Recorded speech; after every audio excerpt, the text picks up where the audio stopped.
over with today. The main subject that we're gonna talk about before we get into the live Q&A is overpayments and underpayments. A lot of people are getting overpayment letters about this time based on earnings for 2024. So we're going to tell you what to do if you get that, how to avoid that in the future. If that ever happens to you, we're going to have you teach you how to walk through the bureaucracy and make sure you don't have any issues. Okay, so again, this is also a live Q&A, and I've also got our first video question. Somebody has a question about receiving benefits for their disabled adult child, and it looks as though President Trump reversed his immigration policy. So I did a video yesterday on the Marines in Los Angeles. Being a former Marine Corps sergeant myself, I decided to do a little commentary on that. But it turns out, looks like Trump has pretty much reversed everything. I think he's out of love with Stephen Miller. He lost love with Elon Musk, and now maybe Stephen Miller has got his Dear John letter as well. Okay, so this is also a live Q&A. I already got a lot of questions about all things Social Security. So let's get into the overpayments. If you go onto my website, it's the mygovexpert.com. I have got a particular section. So if you go into the home, so if you're watching this and you have any further questions, you want the details, you want the forms that are needed or anything, you just go to my website. Got answers on all things retirement, disability benefits, survivors, SSI, and all the rest of it. But there's also a section on overpayments. There's been a lot of changes on overpayments. So people always ask me, how does Social Security overpay people? Isn't their fault? If they overpay people, then it's their fault, and therefore they should just waive it. Well, not necessarily so. Two of the major reasons people get overpaid is one is they work under their full retirement age. When you work, receive retirement benefits, survivor benefits, spouse benefits, surviving spouse benefits, whatever the case may be, and you earn over the annual earnings limit, this year it's the $23,400, Social Security doesn't know that until you talk to your buddies at the IRS and file your taxes. So once you file your taxes, which is the next year, and then your employer submits the W-2 or your 1099 or whatever the case may be, and then you file your taxes and the IRS tells the Social Security Administration, hey, this person last year made $40,000 over the $23,400. So Social Security says, hey, you said you were going to stay under the $23,400, but needed the extra money, got some extra hours or whatever the case may be. So you just got overpaid. So it happens all the time. Some people do what I call a strategic overpayment, is they do this on purpose, because what they can do, again, this is under your full retirement age. A lot of people say, well, I'm going to be close to 23,400, but I'm not sure. I just might be $1,000 or $2,000 or $3,000 over. And if I try to call Social Security Administration, number one, it'll take hours and hours and hours to get, there. And I'll say, hey, I'm going to be making over that. And Social Security holds back $1 for every $2 you go over. And so they'll stop my payment for a month or 2 months or something like that. And then will they restart it? And do I have to call again? And some people, just forget about it. I'll just go ahead and go the $1,000 or $2,000 over. And then in April or so the following year, I'll get that nasty gram and I'll just go ahead and cut a check and pay for it. So a lot of people do that strategic overpayment. And I used to recommend that until everything changed. So we've got a lot of changes in terms of policy. So up until last year, if that happened to you, they would automatically hold back 10% of your check to pay for it.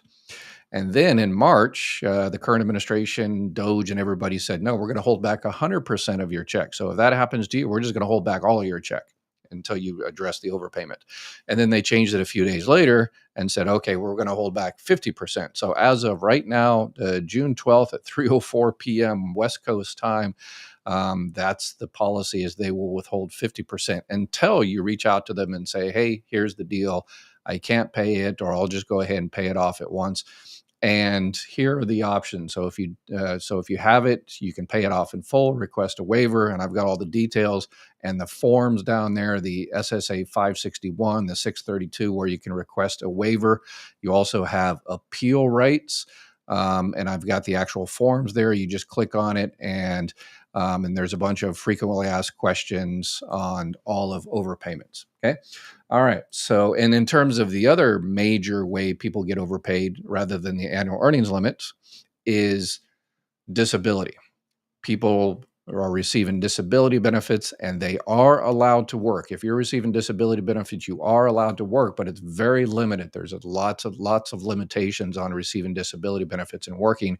And I have a on my website as well. You click on the disability portion. You click on working and benefits, and this other platform here. Let me go ahead and type in the website. It's mygovexpert.com, and it's all got tons and tons and tons of completely free resources. You can check out calculators in terms of disability. You've got a work incentives guide. You got a calculator to figure it out to make sure you don't get in trouble and make sure you get an overpayment. Anytime anybody has a $20,000, $30,000, $40,000 overpayment to Social Security, I almost know it exactly what it is. It's, hey, you worked and so you didn't tell Social Security, or you told them they missed it, or whatever the case may be, and you did that for a year or 2 years, and now they're saying you're no longer disabled because of that disability. Happens, unfortunately, all the time. And there's also SSI, Supplemental Security Income, which is a welfare-based program that the Social Security administers. It's not Social Security income, it's supplemental security income. Everybody makes that mistake. SSI is a needs-based, welfare-based program that the Social Security administers. The max you can get from SSI is $967 for 2025. And how people get overpaid there is they work, they get other income, they get inheritance, they win a lottery or something like that, and anytime that happens, then you're not entitled to those benefits because it is a welfare-based benefit. Okay. And in terms of underpayments, there are tons and tons and tons of ways you can get underpaid. That is, you don't get what you're eligible for from Social Security. And that is the main direction of this channel here. Every single day, we do a live Q&A almost every day, 95% of the time. We do a live Q&A and we help you. Make sure you're not underpaid. And again, my website, you can go in there. If you're some of the ways people get underpaid is they don't file for benefits at the correct time. They file for the wrong benefits. They don't know the difference between a monthly earnings limit and an annual earnings limit. They don't switch to survivor benefits at 70 and switch to their own record. They file for Medicare when they don't need to file for Medicare, and they waste $185. So there are just so many. I've got over 1,300 videos to make sure you get the information. Social Security, unfortunately, is way, way understaffed, and they just don't have the people. Their website is terrible. So that's essentially why we built this new website here. And I said we, because if you check it out, I've got a section on there on the front page where you can put your suggestions. You go down there, provide your feedback. You can support our mission. Throw us a couple of bucks to pay for the website. That'd be awesome. Subscribe to the newsletter and this brand new thing. So let's get into our very, very first. I just rolled this out a couple of days ago. Question or comment. So if you have a particular question or comment or suggestion or story or whatever the case may be, you can click on the little button on the bottom left and you can record your video. So we got our very first recording today from someone that was asking about disabled adult child benefits. So let's watch that and I will answer that person. So if you make a recording and ask a question, you get your answer super, super quick, immediately, if not sooner. All right, let's check it out here. Hi, Dr. Ed. My son's been on SSI since he was 18 years old. He's been diagnosed with cerebral palsy, spastic diplegia since pretty much at birth for 16 months. Anyway, I just realized within the last 2 months that he's eligible for this adult disability program. Of course, the government or nobody ever reached out to us or automatically switched us over or anything. So we applied for him for the adult disability so he could, achieve Medicare as a primary insurance. And of course, they have a 2-year delay on his Medicare. Is there any way to expedite this or get past the red type since his diagnosis doesn't change? We were never notified or anything. about that we could, apply for this. I just was wondering what your thoughts are and if there's anything we could do or not. So thank you very much. I appreciate you showing all your stuff. All right. Thank you for the question. Okay, so this is disabled adult child benefits. So a child disabled, but the disability had to begin before the age of 22. This is this he mentioned that his child has been disabled essentially since birth. Okay, so the child has been receiving SSI, that's that supplemental security income, and the child receives SSI based on that disability. So the child has been determined to be disabled according to Social Security regulations. What's supposed to happen is once the child turns 18 years old, the Social Security Administration is automatically supposed to go through the procedure to switch them over to essentially adult. And if the parent is receiving benefits, so if either parent is receiving retirement benefits or disability benefits, the child is eligible for benefits on that parent's record, regardless, up to 18 years old, even if they're not disabled. Okay. So this is called an auxiliary child. But in this particular case, some of the questions on there that I would definitely check out is if you, as the father, or have been receiving Social Security benefits, or the mother have been receiving Social Security benefits, the child should have filed for child benefits based on your record. That's usually going to be more than SSI. So if you filed for benefits, they should have asked you, do you have any children under the age of 18? Do you have any disabled children under the age that became disabled under the age of 22? I've done this 100,000 times because I know those are the questions they asked. They should have asked that. So if you started receiving your retirement benefits, last year, then your child should have been receiving benefits on your record since last year. That's number one. In terms of disability, it looks like your major question is Medicare. And unfortunately, there's no way to expedite the start of Medicare. It's still 2 years. The only two exceptions is ALS, Lou Gehrig's disease, and end-stage renal disease, extending kidney issues. And those are only two exceptions. Those essentially, if you have those two disabilities, your Medicare starts immediately. Other than that, if you're receiving disability, you have to wait the 24 months. There's unfortunately no other exclusions.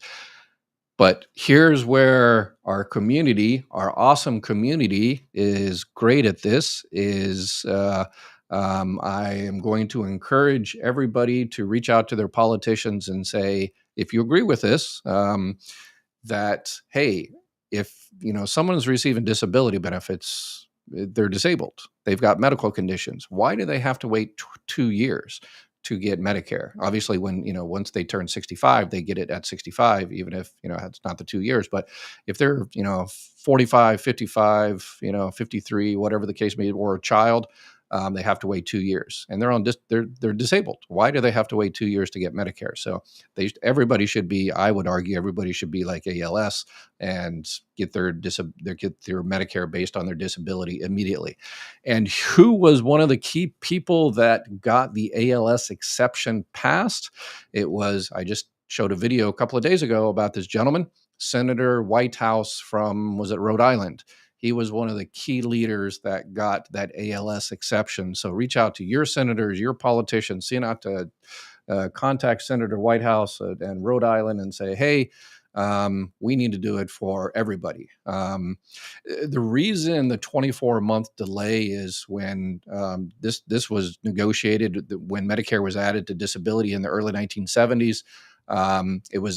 It's always about the money. Right? They said, well, it's the budget we need to save, so we're going to not give people disability for 2 years. And people that get disability, they usually have health care from work, and then they become disabled. And so a lot of times, I guess at that time, they would be able to continue their health insurance from work, but that's those ages are long gone now, and we've got children obviously that shouldn't have to wait. So if we're going to make an exception, if we can't make an exception for everybody because of budget or whatever the case may be, then I think this gentleman's child should be kind of an exception, shouldn't have to wait the 2 years. So, but that's going to take a long time coming. And unfortunately, that's not going to help you right now. But you will have the child will have to wait for 2 years. Uh, in order to get the benefits started to switch over, regardless of the fact that Social Security dropped the ball for that 2 months, that's not going to affect the Medicare. So you sounds like you've already filed for your child, for the disabled adult child. They sent the case up to DDS, the Disability Determination Service, and they're doing the decision. And once they decide the child became disabled and eligible for Medicare, if it was a year ago or 2 years ago, then it doesn't matter. You're not really losing anything because they will make the decision. It's called the established onset date, the EOD. And once they establish that onset date, your Medicare clock essentially starts from there. So you're not going to lose anything in terms of those 2 months. You're losing kind of those 2 months of pay. You will get those 2 months of pay. The child will get those 2 months of pay, but it'll just be, delayed. Everything will be delayed because Social Security is so understaffed. In terms of because if the child is approved for SSDI, which is what DAC benefits are, disabled adult child benefits, if it's over the $967, which it probably will be because it's based on your earnings, the child will receive 50% of your full benefit amount, your primary insurance amount. If anything should happen to you, then the child will receive 75% of your full benefit amount. And the child will receive that forever. If that is more than the SSI, which this year the SSI is $967, then they'll essentially kick the child off of SSI. And you'll say, okay, if that happens, if the child is not receiving SSI, then they're no longer qualified for Medicaid, which is correct. Generally, there are exceptions. So in some states, most states, if you get kicked off SSI for a financial reason, because you get more money on another record, not because you lost your disability, but for a financial reason like this, then they will keep that child on Medicaid. So the Medicaid should continue. I would definitely reach out to the state and say, hey, we've applied for the disabled adult child benefits. We're waiting on that. My full benefit amount is X. If your full benefit amount is $2,000, then that means the child will receive $1,000. And you tell, Medicaid, your state Medicaid that, and say, hey, once they approve it, they're going to give him $1,000 a month, and that's going to be more than SSI. So therefore, he's going to lose his SSI. Is that going to affect Medicaid? Is how much he's going to receive that basic amount is, $1,000, $1,200, $1,400, $1,500. Is that going to affect his Medicaid? And I just kind of be in preparation for that. And that way, what's going on. And the other way to expedite this entire process, as I always recommend, is calling your politicians. The reason there was that 2-month gap in there is because Social Security is so understaffed. So reach out to your politicians and say, hey, we just filed for disabled adult child benefits. The local Social Security office dropped the ball there. They're so understaffed. What are you doing to improve customer service? Why do people like this have to wait 2 years to get their Medicare started? What can you do to expedite this so we can get this started? What can you do in terms of Medicaid to make sure Medicaid isn't cut in the future? Because on the big, beautiful bill, a lot of Medicaid is going to be cut, and maybe your child will be eligible for it. But when they start cutting things across the board like that, people get missed. And that happened under the Medicaid unwinding that happened about a year or so ago, that 75% of the people they cut off, they went back and realized that, oh, we shouldn't have cut that person off. So there were a lot of mistakes. So let's make sure that doesn't happen. So please, everybody reach out to your politicians and say, hey, we need to pay, this is, speaks to us as Americans. We take care of the people that are most vulnerable in our society, even if it's not our own children, right? All right. So, and then we've also got, let me answer some questions here, and then we'll get into kind of Trump's reversal on immigration, which I think is, and some of the people that joined me yesterday for the Marines in LA are probably not happy about the reversal there. They made their arguments, and now those arguments, a lot of them don't apply. So another day in the news. Jose, let's see here. Applied for Medicaid in February, received a letter requesting bank statement in May 27, due in June, took it to the office, got a letter saying I didn't took it. I didn't had Medicare. Okay. All right. A lot of things happening here. So Medicaid. So Medicaid is a welfare-based program, needs-based program. So if you got a lot of money in the bank, that's, you don't qualify for that. So there's limitations. States have different limitations. They go by national, federal rules, but states kind of do some of their own things sometimes. They count different things. So they are just making sure you don't have $1 billion in your bank account. So that's why they need that the bank statement. And Medicaid offices, just like other offices, government offices, they're being kind of, choked to submission.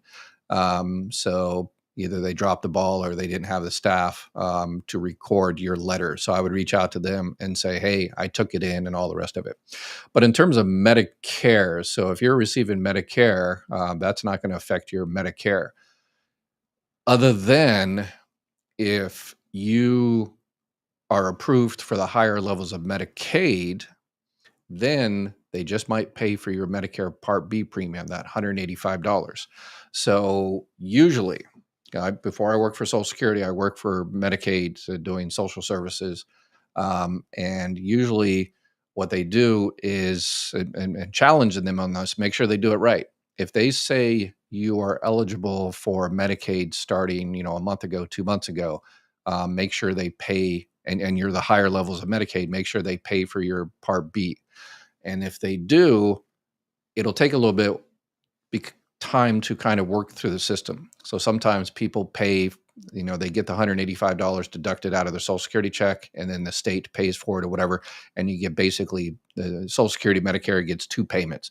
They eventually figure that out and they return that $185 to you. So make sure you check out my website, and I've got a section on a particular, an extra section that we just did on Medicaid itself. How to apply, how to keep your coverage, income requirements, and all the rest of it. So make sure you check that out for more detailed information. Let's see. Rego, we have major problems in this country. Bringing down Democratic senator to the ground by ICE for asking a question. Yeah, I saw that footage. And the secretary said that he didn't identify himself. Yes, he did identify himself. This is, I agree. Not good. Not good at all.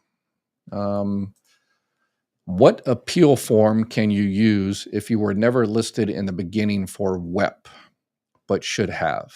Manila said my record does not reflect I worked and received qualified pension at sign up.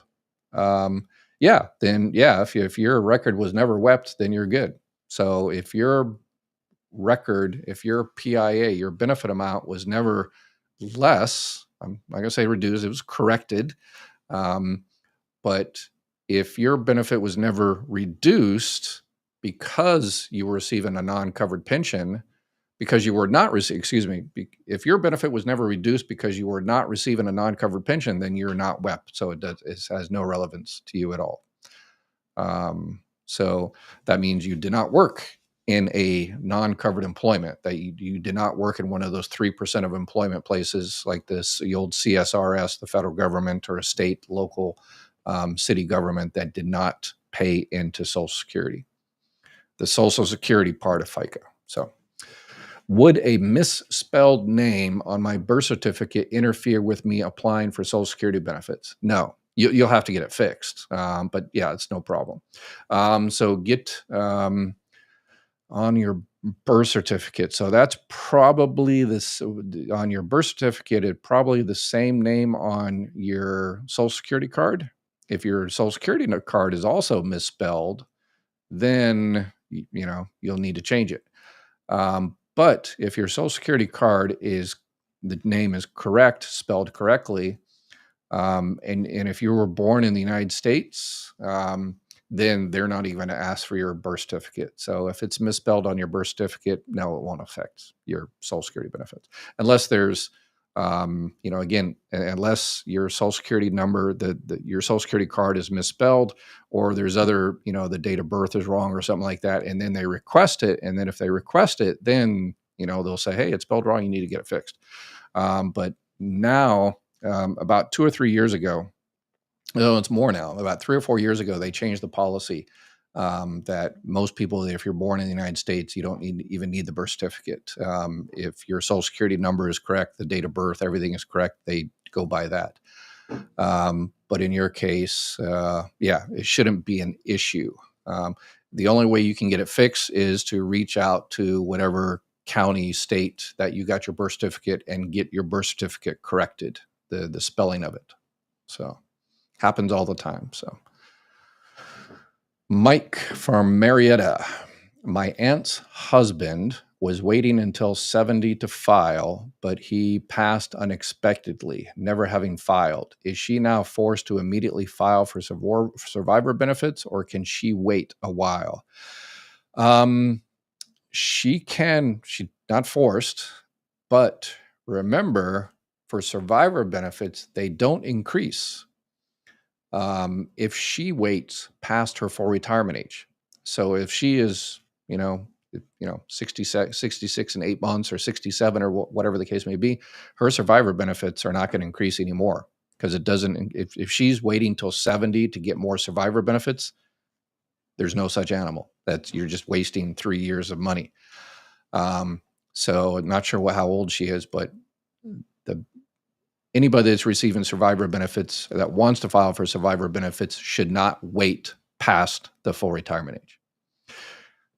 The deceased waited till 70, so that means she is going to get his delayed retirement credits, the full delayed retirement credits. So the other 8% per year, because he never filed, he was going to wait till 70. They won't receive the full because he didn't hit 70, I assume. So if he's 69, then they will stop that delayed retirement credits the month he passed away. But yes, she should definitely, if she's past her full retirement age, she should get those survivor and spouse benefits. And if she hasn't filed for benefits on her own record, don't touch her own, maybe. Get the survivor and spouse benefits, and then don't touch her own retirement benefits, and let that accumulate till 70. Those will increase until 70, and they may or may not be more than survivor benefits. So, all right, let's CSRS double paying Medicare Part B starting in March. Contacted Social Security, not corrected, but paying double. Help.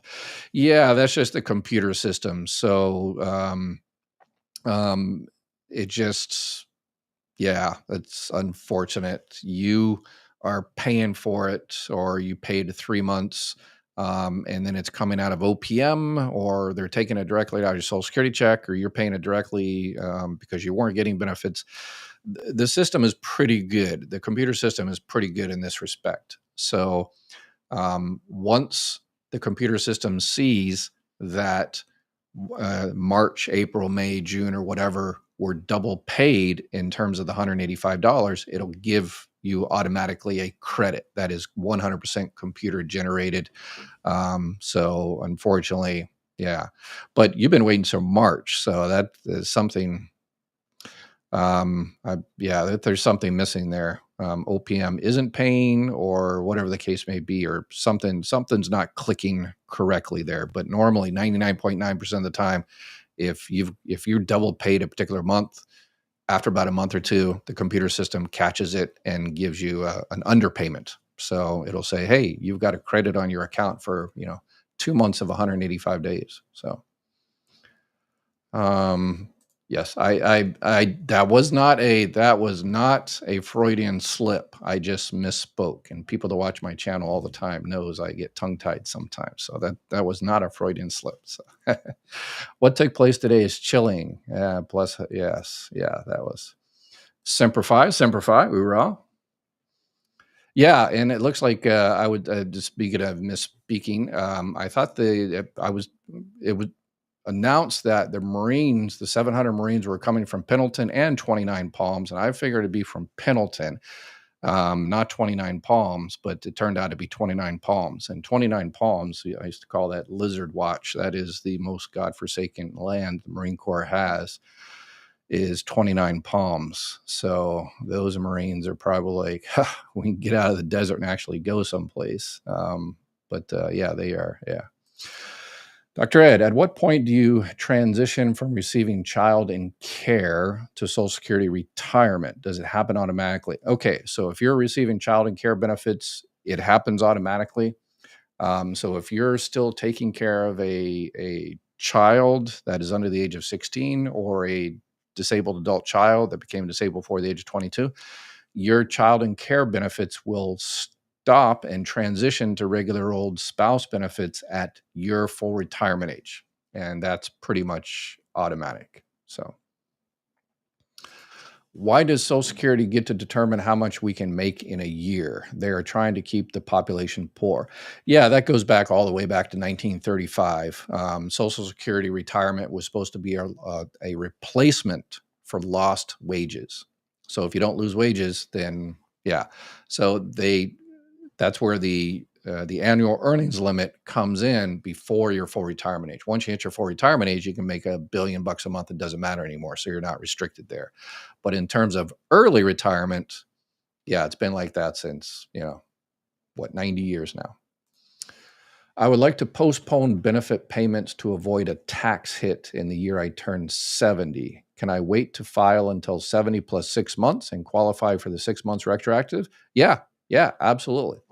So anytime you file for benefits after your full retirement age, you are eligible to receive 6 months of retro. Obviously, you have to be 67 in 6 months, but then they can give you 6 months of retroactive benefits. Sometimes Social Security employees forget to mention that. So, but regular viewers know to ask that, and so to avoid an underpayment. But yeah, absolutely. If you want to do it for some type of tax reasons or something like that, I don't provide any tax. I don't know if the IRS is going to come back and say, hey, that's for last year or anything like that. I'm not going to jump into that. But in terms of what you're doing, what you're asking for Social Security, absolutely.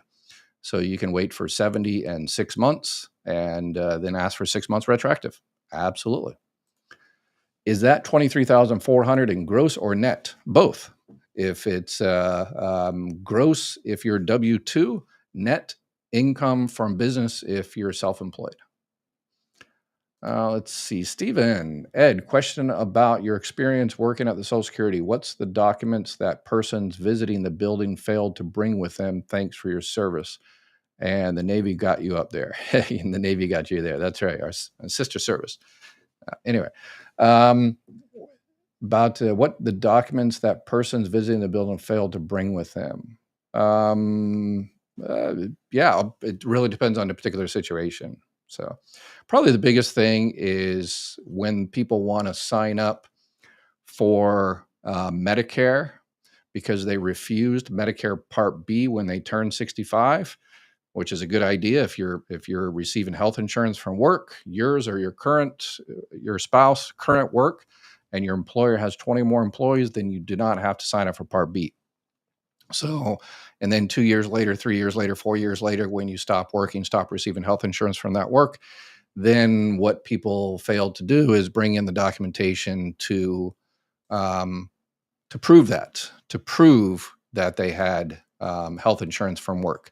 And so that's the enrollment periods there. And on my website, on the Medicare link there, it has the actual forms, the 40B, and I've actually got the actual 40B. You click on it, and it pops up the actual form there, and the 564, and that basically signs you up for Medicare after the fact, and it also prevents you from getting that 10% penalty for every 12 months you didn't sign up for. So a lot of people miss that, and we have to give them the forms, and they have to go back to their employer and get that filled out and then return. And yeah, it's just a pain in the buttocks. Charles, a little late from yesterday's segment, but I was in the military. I was in military police in the Army, 74 to 77 station in Fort Dix, New Jersey. We trained regularly in riot control in case called upon. Yeah, military police, absolutely. Yeah, if they, yeah, I don't think, as I mentioned yesterday, I don't think the Marines should be called out. But you know, if the Marines should be called out in a particular situation like that, it should be the military police. And if you ever been to a military base, the Marines are always at the gate doing guard duty at the gates and Navy bases and Marine Corps bases, and they are on naval ships. So if you're ever for that person that was on a Navy ship, you know that the police on Navy ships are Marines. So Bella, what's up, Bella? Overpayment and underpayment happened. Social Security underpaid me 2 years. They submitted me back 2 years. Awesome. So you fought for it and you won. It is a beautiful thing. Told my friend about CDRs. Fill it out. Forget it. There we go. I like it. Thanks for looking out for your friends. Too many people stress about that. But she is worried she'll get one because she filed for SSI and SSDI simultaneously. Yeah, no relevance.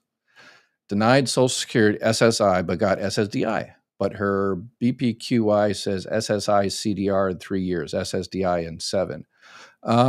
Yeah, if she's not receiving SSI, then she's not receiving. I mean, maybe she's receiving a little bit of SSDI and SSI. You can receive both. But if it says if she's getting over $967 from SSDI, that means she's not receiving SSI. Or if she's got other income or resources or something like that, then. But again, go onto my website and it has all the information on. So if you go on to disability there, click on the continuing reviews, it'll tell you about what happened to the section. It disappeared. All right, I get my web guy on that today. My CDR section somehow is not showing up, but I will get that fixed first thing Monday or so. Let me see if the rest of the sections. Yep, the appeals are showing up, the application, working in benefits, Medicare, Medicaid, eligibility, everything is working perfectly except for that. Okay, but yeah, essentially, as I'm sure you told her, which I always say, even if you get the short form or the long form or whatever the case may be for that continuing disability review, doesn't mean Social Security is going to do anything because it's 100% budget driven. Congress provides Social Security a different allocation to do CDRs. And if they don't provide the money to do those CDRs, then they don't do them. Even though every dollar, what they do for CDRs, it saves the agency, it saves the trust fund like $7 or $8 or so. So they're actually needed. But let's see, Holly, my adult son has been denied SSI appeal, even though his treatment-resistant depression and PTSD is documented. Do I need an attorney to take it to a hearing? Thank you for all you do. Thank you, appreciate it. So if he was denied for the appeal, so the second stage, the reconsideration phase, then yes, the next stage is the administrative law judge. And at that stage, I definitely recommend an attorney. If you can get one, if we're talking SSI appeal, supplemental security income and appeal, there's a lot of attorneys that don't take those because they just don't make money on them. Because what attorneys get is 25% of back pay, and depends on situations. And SSI isn't a lot of money to begin with, and so.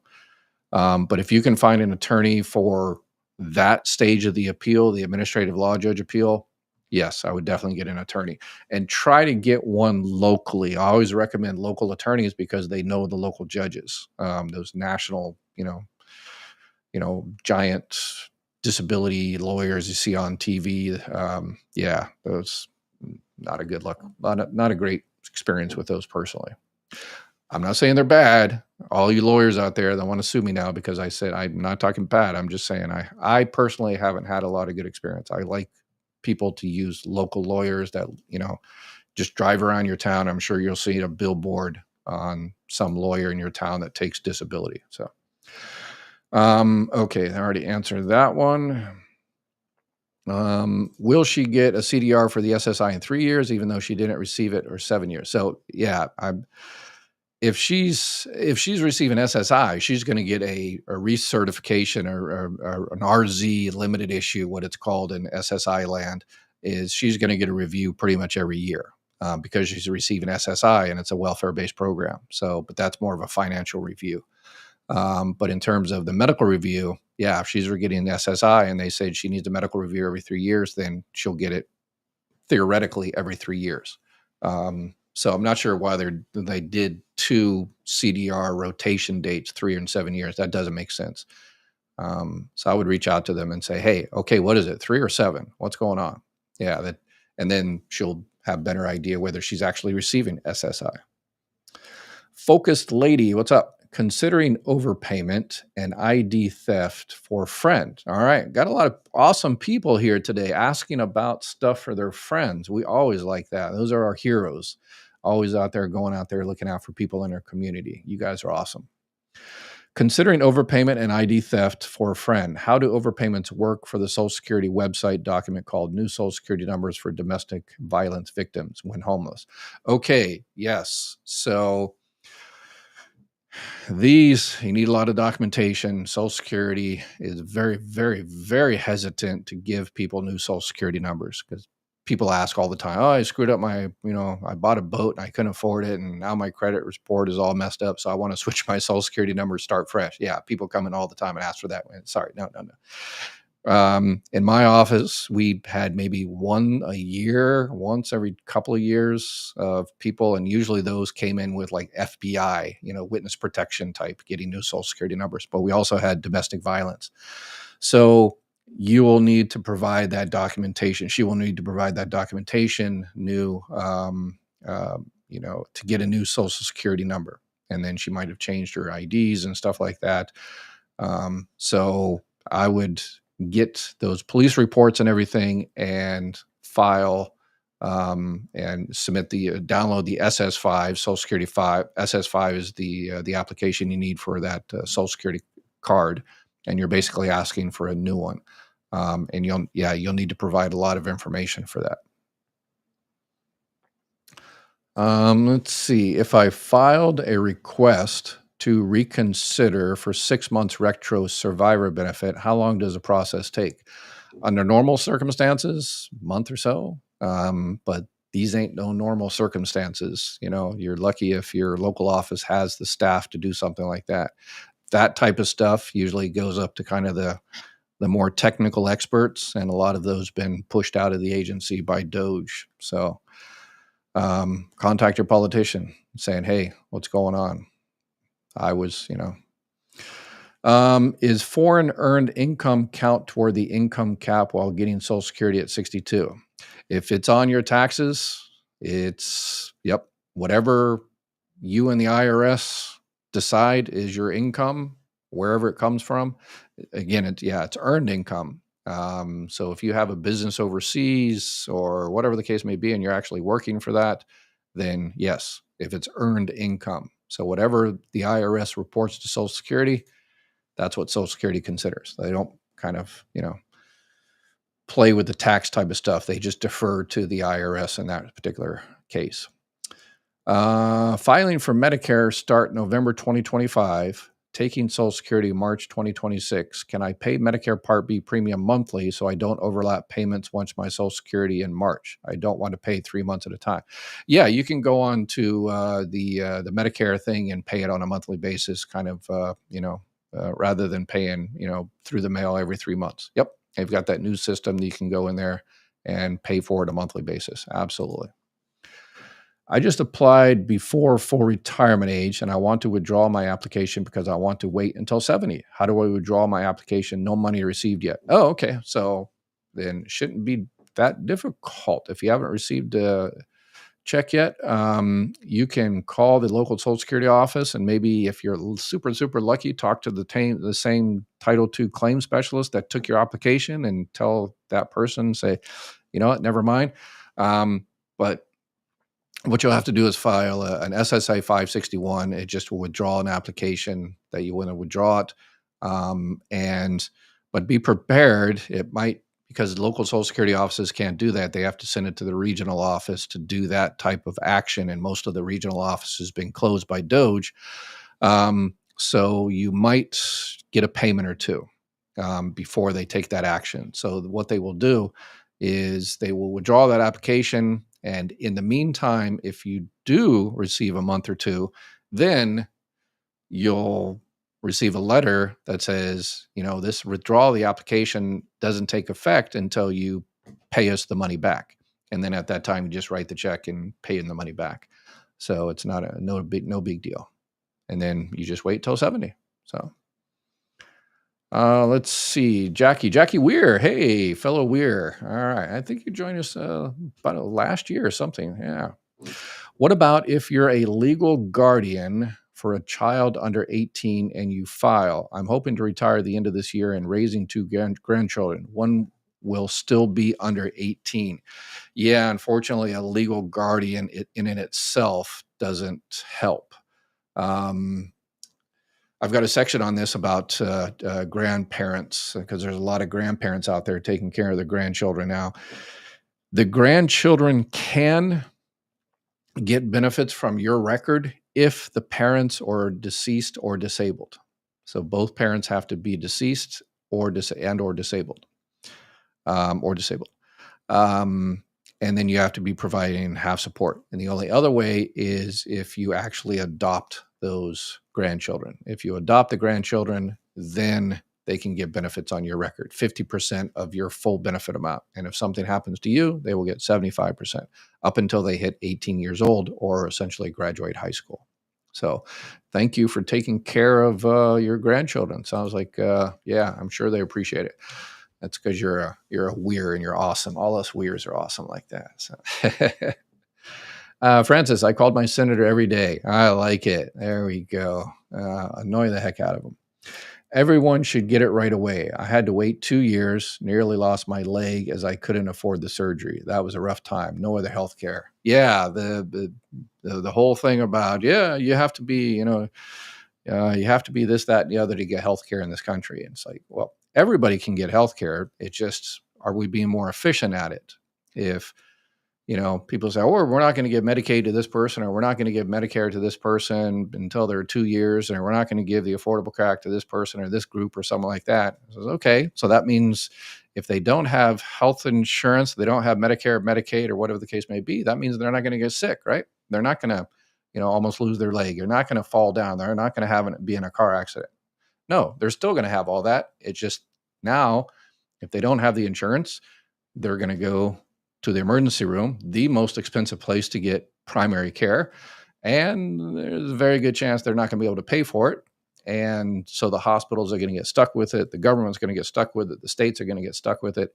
So yeah, this whole thing about, well, this group doesn't, deserve it because they're sitting in the, parents' basement playing PlayStation. Okay, well, we need to address that, but getting, health care should be a right.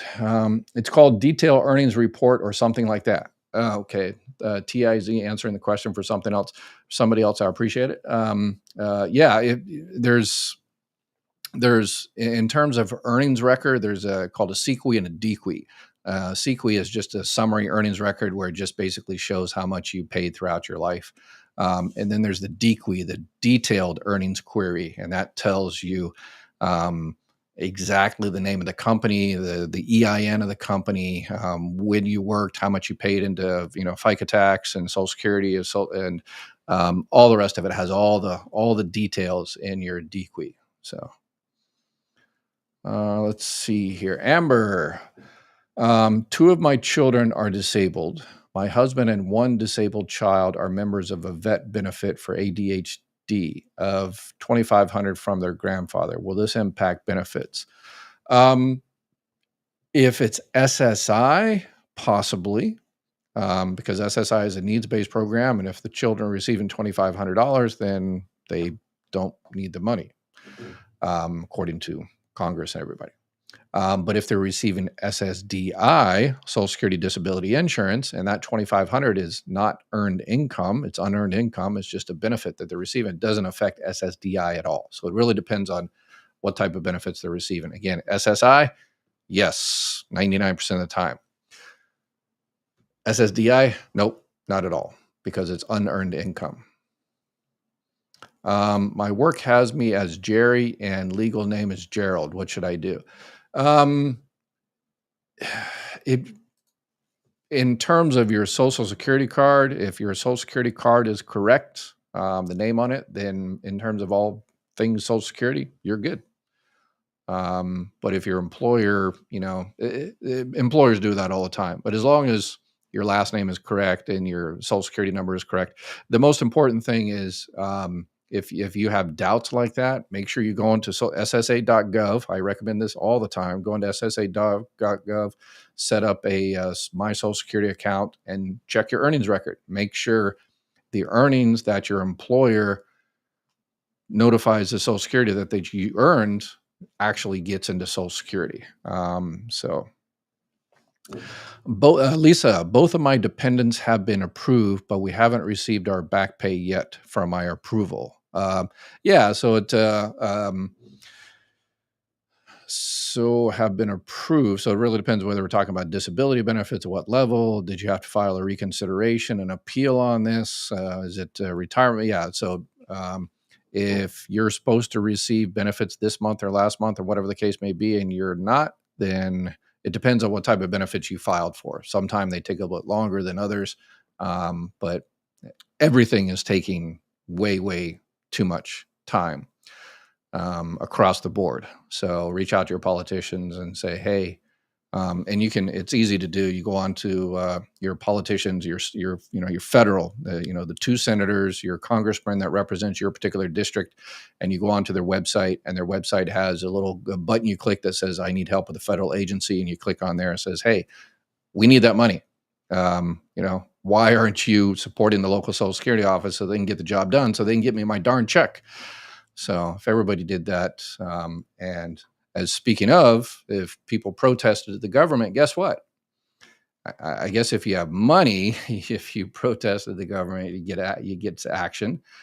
Speaking of, let's listen to the massive reversal on immigration by the president. He just came out. He did a Truth Social post, and let's listen to what he says. Thank you, President Trump. I have two. First, on immigration. What made you change your mind about targeting in California farmers and people in the hotel and leisure business? Well, we're not targeting. In fact, if you look today, I put out a statement today about farmers. Our farmers are being hurt badly by, they have very good workers. They've worked for them for 20 years. They're not citizens, but they've turned out to be, great. And we're going to have to do something about that. We can't take farmers and take all their people and send them back because they don't have maybe what they're supposed to have, maybe not. And you know what's going to happen and what is happening? They get rid of some of the people because, you go into a farm and you look and people they've been there for 20, 25 years and they've worked great and the owner of the farm loves them and everything else. And then you're supposed to throw them out. And you know what happens? They end up hiring the people, the criminals that have come in, the murderers from prisons and everything else. So we're going to have an order on that pretty soon, I think. We can't do that to our farmers and leisure too, hotels. We're going to have to use a lot of common sense. Common sense immigration. Well, it did seem like that was happening yesterday in Los Angeles, where they're just rounding people up, and whether you were here 20 years and doing some of the service to the economy and, whatever the case may be. And so, so people that, I guess the farmers and people that own hotels decided to reach out and say, hey, you're killing us here. And restaurants, smaller restaurants throughout the country, depend on, again, we have to have a conversation. If people are here not legally, then that's, an issue that needs to be addressed. But common sense. And how does this tie into Social Security, which I always try to tie everything into Social Security, is the fact that people that are not in this country legally, they do pay into Social Security. They get, they get a Social Security number when they come over because they're under some type of work program, but they're supposed to go back after a year or 2 years or after they graduate high school or college or whatever. But then they don't go back and they continue working on that Social Security number and they pay into Social Security. and they'll never get that money back because they're not in the country legally. Or people that get fake Social Security numbers. And this is why I always recommend everybody out there go into socialsecurity.gov and check to make sure nobody is working under your Social Security number. And you don't have to be deceased to have someone. There's a lot of living people that contact me all the time. They say, hey, I was just looking at my Social Security record and there was like $30,000 extra from some meatpacking place in Kansas. I was like, I never worked at a meatpacking place in Kansas. Well, someone's using your Social Security number. So, and people say, well, I get extra money, don't I? Yes, until they catch that person. And then you got to pay all that money back and you get an overpayment.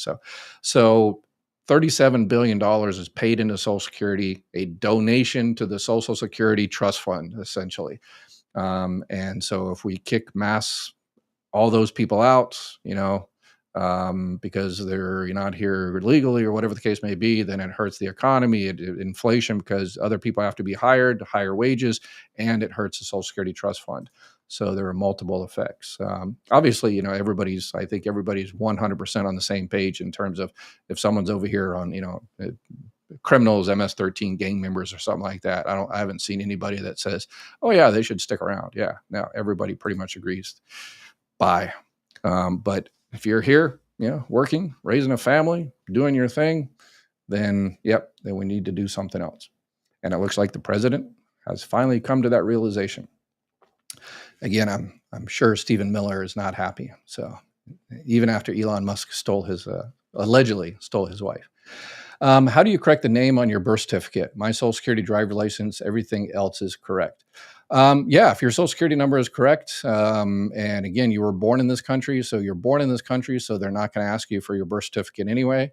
So I wouldn't worry about it. But how you do it is you contact wherever you were born, and you'll have to provide proof that, usually it's just, it's obvious on the face of it that they, misspelled it, Ed, they put an extra D or something like that, or Edgar, they put an extra G or something like that. So so you just have to reach out to that particular place.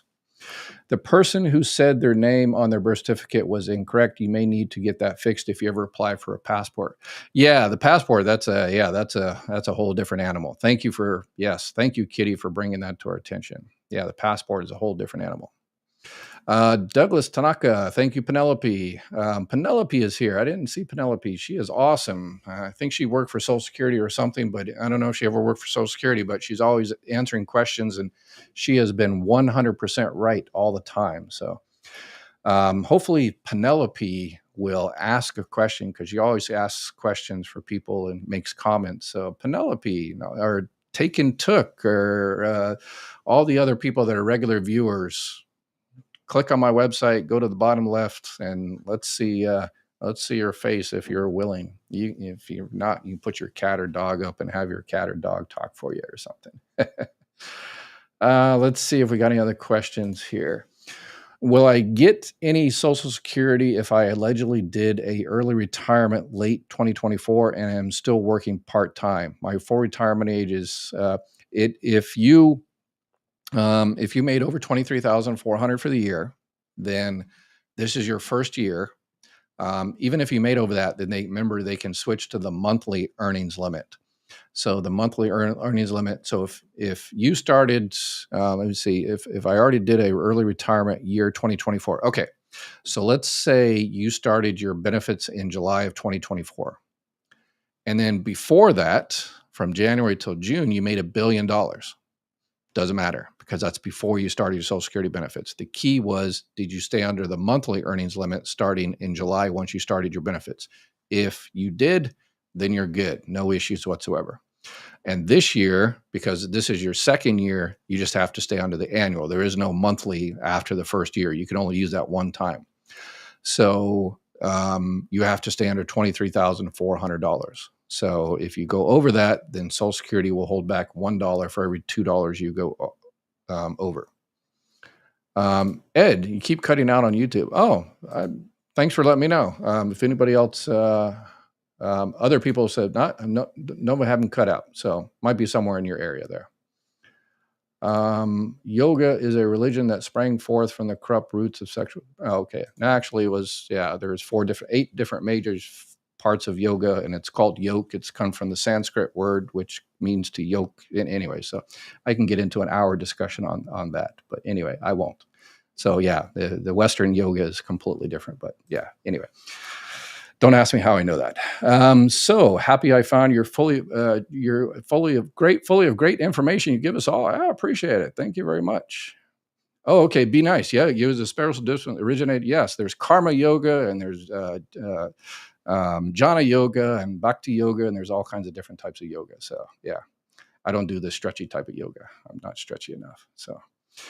Peace and love, Izzy. Thank you, but I'm getting ads also. Yeah, YouTube. I'm not sure. It's funny. Sometimes I talk. I clear the air about that burial insurance and how they kind of advertise those things, kind of scammy.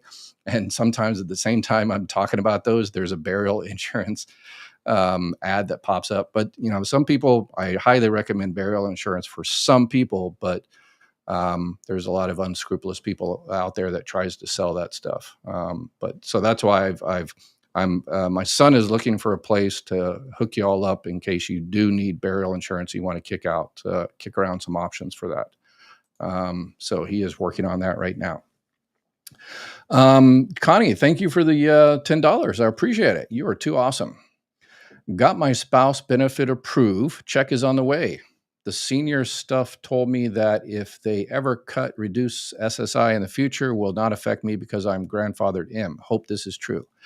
Yeah, no, unfortunately. Hopefully politicians, that we've had decades to make our politicians fix the Social Security Trust Fund. But as of right now, we're looking at about 2034, 2035. There's going to be basically a 20% cut across the board. And there's no such thing as grandfathered in. If Social Security brings in X amount of money, that's how much they pay out. If right now they bring in this amount of money, but they pay out that much, what's covering that 20% gap right now, essentially, it's not 20%, it's going to be 20%, but there's a gap right now. What's covering that is the Social Security Trust Fund, the savings that we built up over the last few decades. That is dwindling. When that goes away, there's nothing to cover that gap. So Social Security can only pay what they receive in, and they'll be able to pay 80%. So unfortunately, you're going to get a 20% cut if we don't do anything. And we haven't done anything for the last 20 or 30 years, even though we've known this has been an issue. So our politicians have just kept, distracting us with, attacking each other and all the rest of it. So, all righty. Let's see. We get one last question here, and someone I don't recognize, and see if I can answer their question. Okay, I don't think I recognize WMW, overpaying Social Security disability and getting a letter stating that they will give me back my money any word, or you have heard of this. Overpaying Social Security disability. So you got an overpayment from disability and you got a letter that they'd say, well, they will give you back my money. Yeah, I'm not exactly sure what context we're talking about, that you were denied disability benefits, you were receiving it, and then they said, you were overpaid, but then they corrected it. Yeah, it sounds like you need to reach out to them and have them explain it a little bit more, a little bit better. Yeah, so something doesn't sound correct there. All right, we're over an hour. I appreciate you all. Thank you for joining and looking out for those other people. So we'll talk to you all again tomorrow. And please, please, please, please take care of each other. Take care.